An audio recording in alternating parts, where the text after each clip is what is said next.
Hello, Africa. Welcome to another episode of 1000 African Voices.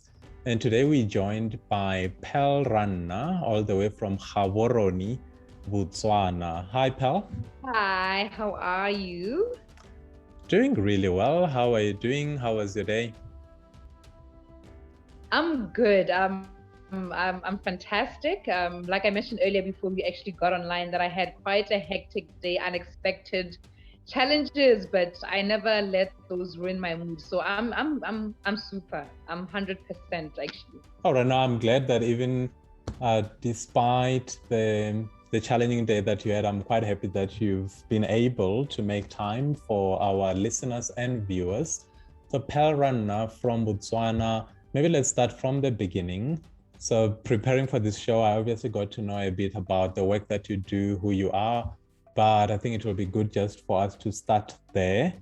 When someone asks you who Pal is, how do you normally answer that question? Who is Palranda? Well, first and foremost, Palranda is a young woman of 28 years old who is from Botswana. Obviously, if people in Botswana, I would say I'm from a village called Seruwe.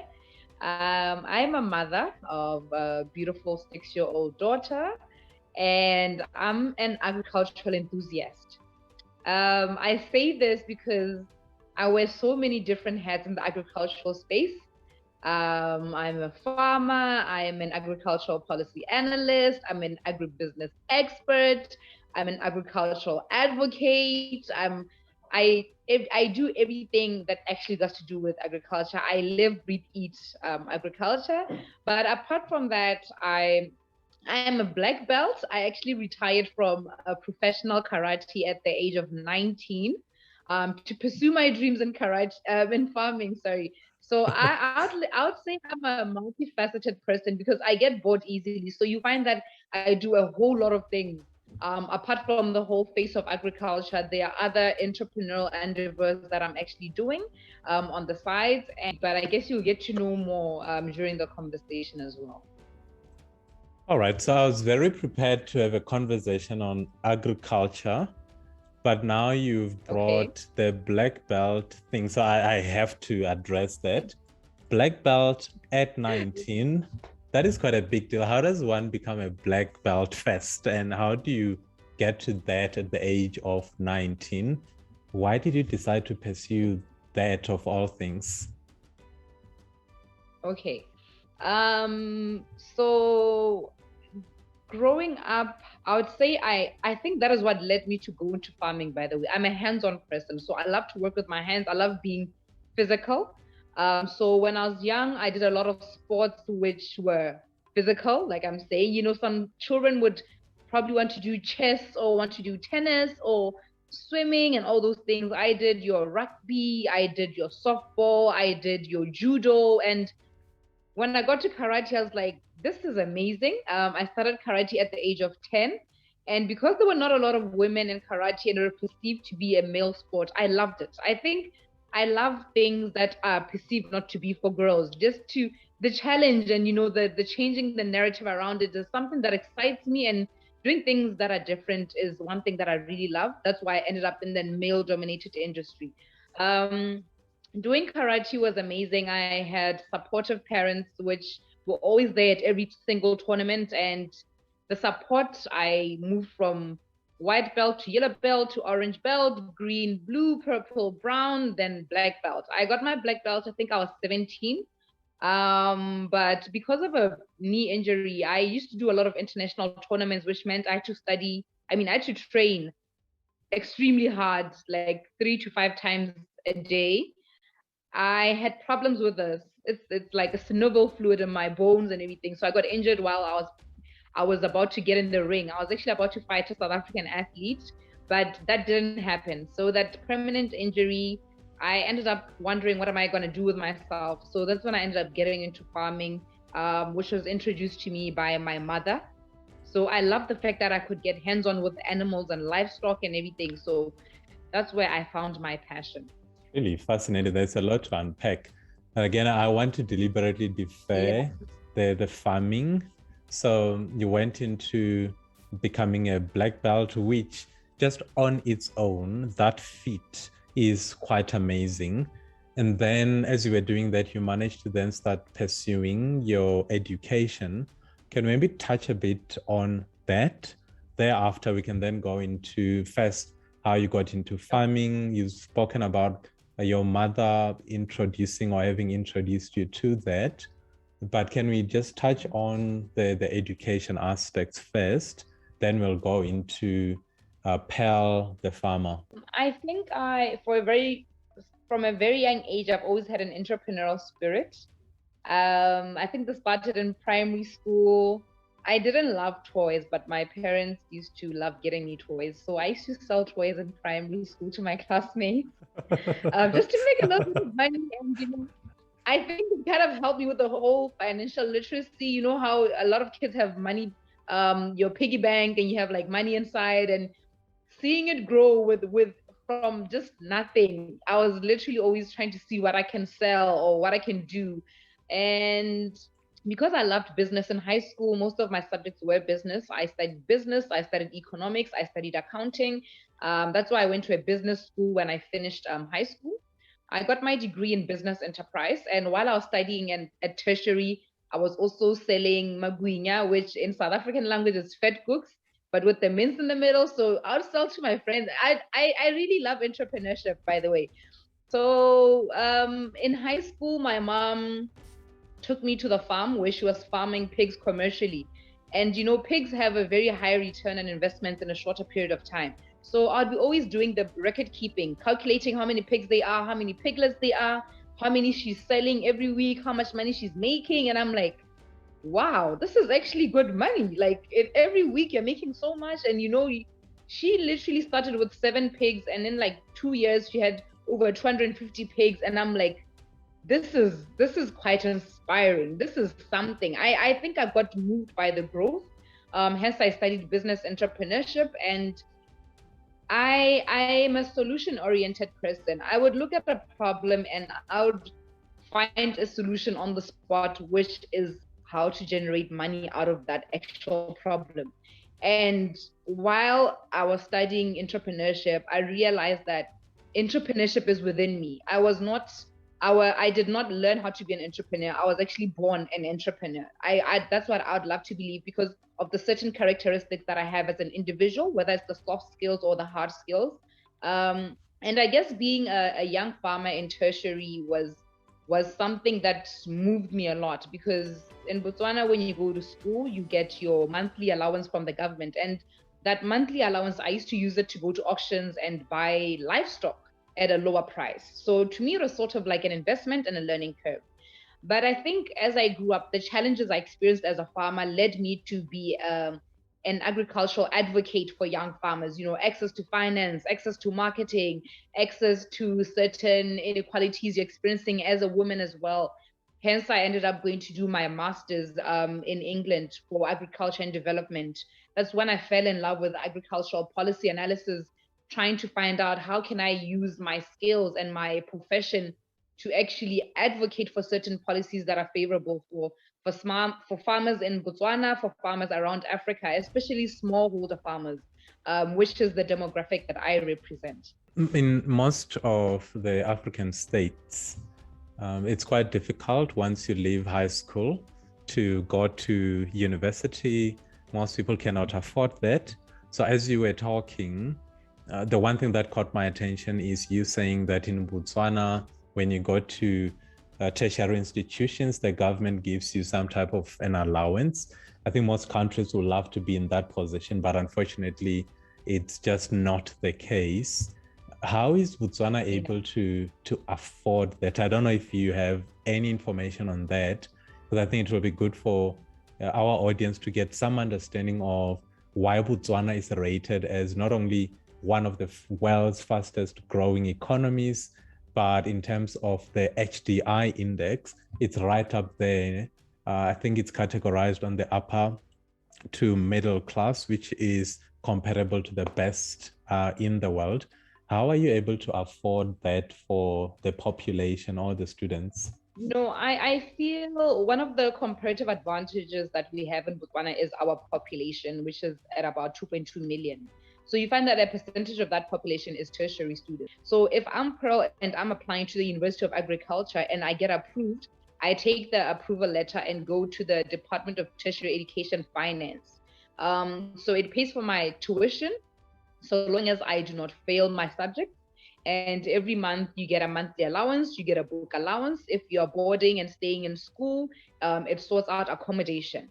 But the thing is, people usually look at it as free education, but people don't know this is actually a loan that we need to pay at the end of the day when we're done and graduated. So I think we've been privileged enough to have a small population to be able to be granted what people perceive as free education, which is actually not free education. So the government allows that to actually even to assist underprivileged families. But it's not as easy as it might seem, because you might want to study law and your points are not so good for you to be admitted for law. So you don't get admitted to university, or you end up taking a subject which you don't really like and you end up failing, or you get a fail and discontinue, and the government won't pay for you until you actually complete. So those are one of the things that I think we are at an advantage of the education system here in Botswana. Even from primary, we do have government schools, obviously, that are very highly, with highly good curriculum standards, even in high school. And we do get scholarships to study overseas abroad. So I feel Botswana, when it comes to education, it really did us justice. More so, we have an extremely high literacy rate if you're to look at Botswana amongst other SADC countries. Yeah, and I mean, you can compare Botswana against not only the SADC countries, but you can compare it against the best or the highest literacy levels anywhere in the world. Mm. So yeah, kudos to yourself and your government. So Pearl, yeah, you are considered sort of the first lady of agriculture in Botswana. You're 28 by most standards. 28 is fairly young. You're the CEO of the Agri-investec company. Let's talk a bit about that. What does your company do, and why do people call you the first lady of agriculture? 28, you're really barely just getting started. Okay, so I like to hype myself up, hey?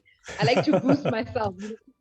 People, you are your own support system. You are your own number one fan. That people who can say, my family and friends don't support me. And I look at them and say, like, the only support you need right now is yourself. So I used to be like, you know what? I'm the first lady of agriculture, the millionaire farmer. I always come up with these slogans, these hashtags, so that I know who I am and I have to live up to that. So the first lady of agriculture, the name came about when I looked at myself and I'm like, I do so many things in the agricultural space. And for some people, they're either only a farmer, or some people, they're either only an agribusiness expert. But with me, I'm an all-rounder, and I'm doing things that in my country, I'll look at it, I was probably the first to do such and such, And I mean, I'm the first person to do an agricultural expo in Botswana when I was 22 years old, and it was the Women in Farming Expo. And I'm like, I look at where I came back from, and I'm like, I think I deserve a title which can now make people in the industry like respect, like, you better pay some respect on it. And that is how the first lady of agriculture came about, like, and people started loving it. And I was like, you know what, maybe I should call myself, because there was a hashtag at first and people ended up calling me, first lady. I'm like, you know what, I might as well call myself the first lady of agriculture. And it has given me an identity, and it was also a way of showing other young girls out there that you can be whoever you say you want to be. You can be whoever you feel you want to be. You don't need any validation from anyone. And that name, I gave it to myself and I lived up to it and I owned it. And that has been a lot of inspiration to a lot of young girls, like I'm saying, because I'm mentoring a lot of students, and most of them is always young girls. And I love the fact that the narrative is changing. But also Agri-investec is an agri-business consultancy. We focus on smallholder farmers. So what happens is you find that most of extension services or most of the consultancy in Botswana or in Africa is actually done by the government. But where the government has been lacking, where the government has been failing to provide solutions, that's where now we come in, because we are private sector led. And with the strategies that we have, we do agribusiness consultancy management, we do site visits for farmers, we provide different services such as doing your soil and water test analysis, we do advisory for farmers, we do advisory reports, we do marketing research. So you find a farmer saying, I want to get into tomatoes, is that such a good idea? We go to your farm, we look at your location, we look at your competitors, we look at your soil structures, we look at your water analysis, we do a whole full report of, is this good enough? Is it viable? Is it sustainable? And if not, we find solutions. We never tell a farmer that it cannot be done, because I believe anything can be done depending on how you want to do it. So we come up with the strategic solutions for the farmer. We come up with strategic solutions for one to penetrate a market or to expand into a market. And we also do create different programs. We have a youth program running, which has over 350 young farmers in Botswana. We have a women's program running, which has over 190 women farmers in Botswana. And we're just about to expand now to Nigeria and Ghana, where we feel West Africa has a bigger population and a bigger market for us to serve and really grow our brand. So we really work with your smallholder farmers, because they are the ones at the end of the day that contribute to over 80% of the food that we eat continent-wise. And if we don't invest in these small-scale farmers, then we wouldn't really be preaching or talking food security. I mean, when I think of Botswana, I think of desert. There's a lot of wildlife. I think of cattle farming. I think mining. I think diamonds. You talked earlier about pig farming being profitable, so I for one wasn't aware of that. So when I think of Botswana and the Botswana people, that's what comes to mind for me. It being a landlocked country, I wonder what a typical Botswana or a tourist does when they get to Gaborone or other parts of Botswana. I mean, when you're not working or building Agri-investec, what do you get up to? Like when you decide to down tools and relax a bit, what's there to do in Botswana or Gaborone specifically? I really love traveling. It's hard to disengage my profession from my leisure time. I enjoy traveling in the sense that I enjoy traveling to people's farms. The bush can be so relaxing. And sometimes I visit places that are agro-tourism related.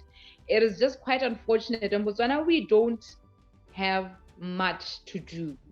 So you find that most of the time is, if you're not at home, you're at someone's farm. If you're not at someone's farm, you're out traveling for business. And when you're traveling for business, you try squeeze in a bit of leisure time here and there. But I'm an introvert, and that's what people don't know, because I'm quite outspoken. That's what people say. I love to spend my time alone to recuperate, build, recharge my batteries. So you find that most of the time I'm usually alone doing my research, which is weird. Me doing research and everything, it calms me down. Knowledge calms me down. Learning something new calms me down. Reading calms me down.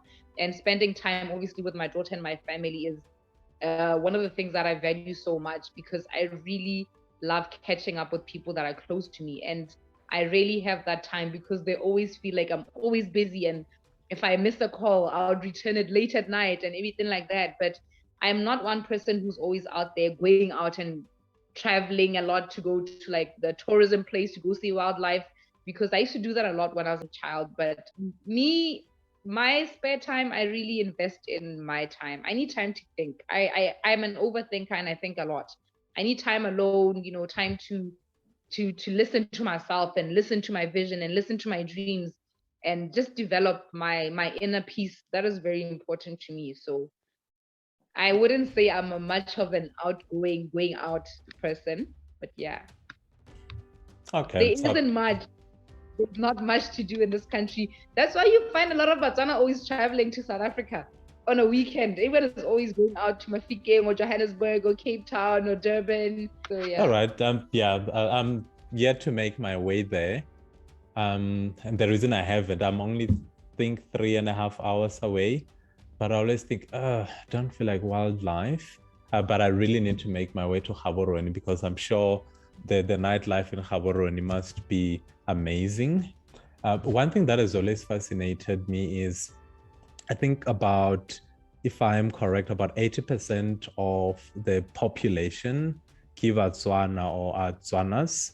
I believe the rest are either Kalangas, White, and whatever else. I don't know, you can correct me. So I've always been fascinated to understand how a country that essentially speaks one language navigates what is a global space. Like I'm talking to you in English, your education was in that. But I don't know how it works. If every person in Botswana speaks Setswana, what is the reason for maybe using English as a language? And I'm now thinking of East Africa, where Kiswahili is the #1 language. Why does English dominate the Tswana or the Botswana landscape? As you know, or might not know, we were colonized by the British. Our first president married a British woman, a white woman.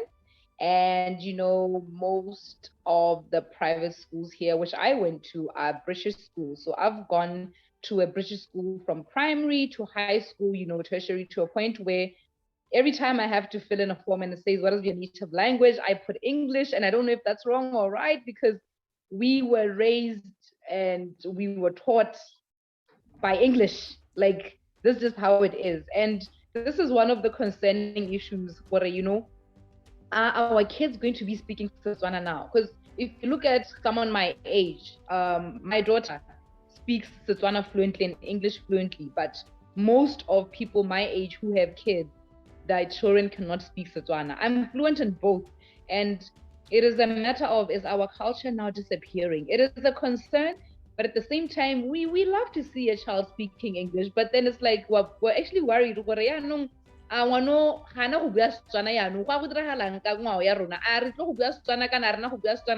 those are one of the dynamics that actually we're trying to navigate our way through, especially when you're looking at early childhood development. You know, kids grasp language quick, and there's nothing wrong with your child going to nursery and learning English, but then when they come home, fluently, and they will be so quick, because that's what I've been doing to my daughter. My parents would be speaking in English to her, but then with me, I speak Setswana, you know, so that she might be able, she should be bilingual. And that's one of the misfortunes that we find here, because people are really prideful, like, oh no, my daughter only speaks English, and I'm like, but okay, I'd prefer them for both. But if they're happy with English, yeah, but it's to our adults, the adults feel like it's an insult when a child comes and say hi or hello, you know, they want dumelang, you know, they want that Setswana culture of greeting. So it's one of the things that culturally we see it fading away, which is quite painful, and it's hard for us to not, it's hard for us to control it, because children are watching TV, children are playing games these days, even on YouTube. They have access to so many different platforms of learning, and it affects even the language. So you find that majority of us speak English, which is, I don't know what if it's a good thing or bad thing, but basically how it is. We speak English. Yeah, it's a tricky thing, and I can assure you that it's not unique to Botswana. I think as the world has become flatter, and I'm referring now to globalization, English has become the medium of instruction globally. I know there are others who are learning Mandarin so that we can trade easily with the Chinese, but it's quite difficult now to ignore it, because to be relevant and competitive, unfortunately, you do need to be fluent in English.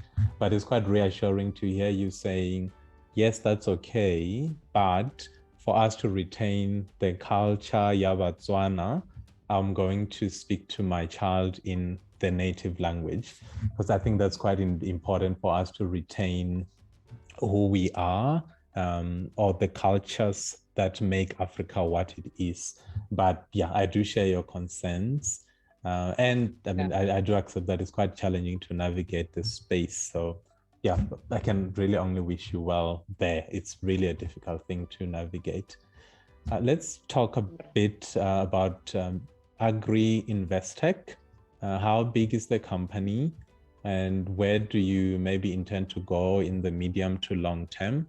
I believe I have this vision for Agri-investec as an agricultural consultancy, is to build a company that provides services, that provide solutions. We want to be able to provide trainings that are of high quality to smallholder farmers.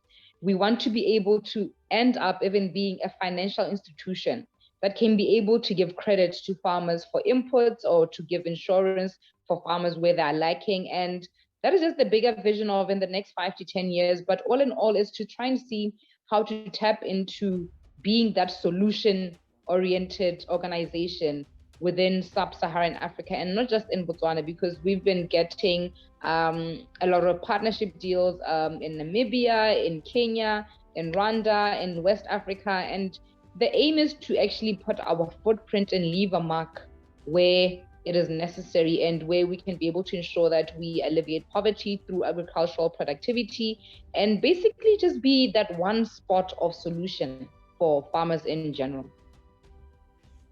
I mean, a people that can feed, or rather a population that can feed itself, whether that's in Botswana or Rwanda or Djibouti, you cannot ask for anything more than a population that can sustain itself.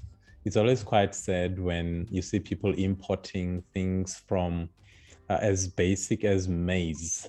I mean, if you're importing maize, it's really difficult to then build anything from that perspective or from that point.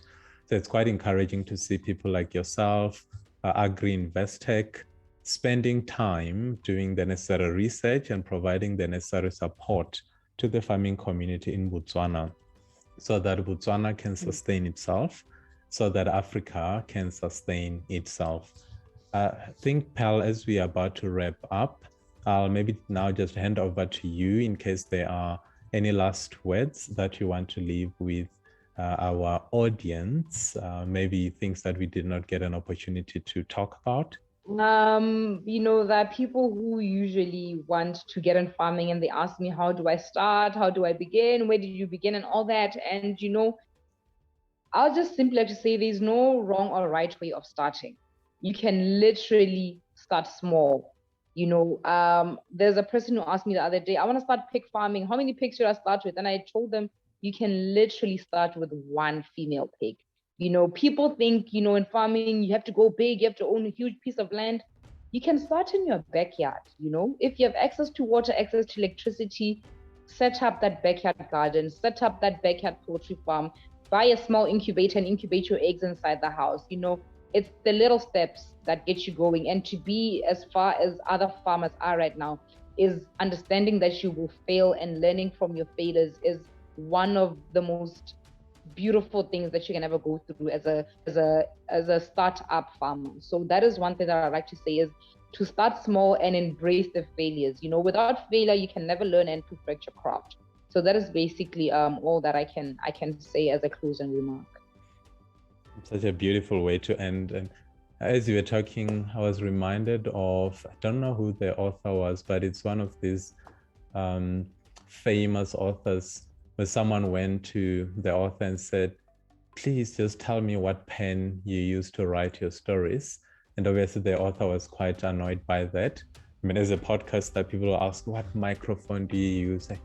It's so frustrating, because all you want to say is, it doesn't matter. Just get started. You'll figure the rest of the stuff out. So it's such a beautiful way to end. So Palranda, the First Lady of Agriculture, all the way from Gaborone, Botswana. I've thoroughly enjoyed the conversation, and I do wish you all the very best. I do wish that Agri-investec can grow beyond Botswana. So I was glad to hear that you're already expanding, going into Ghana, Nigeria. Those are huge markets. So all the very best. 1000 African Voices is behind you all the way. Thank you for your time. Thank you so much. And I'm so privileged being part of the 1000 African Voices. And I really love the name 1000 African Voices. I'm an African. I'm not a Botswana, by the way. So thank you so much. I've been privileged and I enjoyed the interview.